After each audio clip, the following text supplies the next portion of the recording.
Hi, this is Jeff Martinez with CareHawk.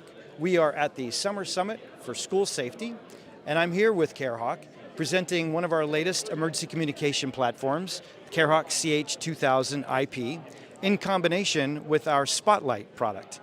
The two products combined provide a very powerful and manageable emergency communication platform for school administrators, providing them with the capability to communicate from a day-to-day perspective with standard intercom and paging, managing their clocks and bells, but also adding in the most important emergency communication capabilities to communicate that information when a condition arises that they need to be prepared for.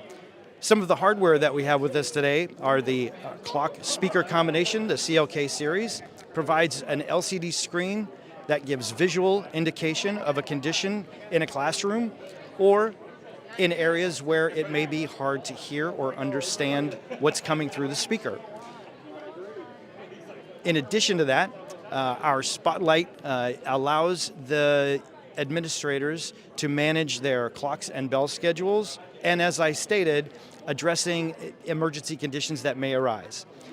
Some of the other hardware that we have with us today are the Viz1, which is an integrated door intercom communication component that can be controlled either via the computer on Spotlight or the console. If you need any more information or would like to find out more about CareHawk, please reach out to us at carehawk.com.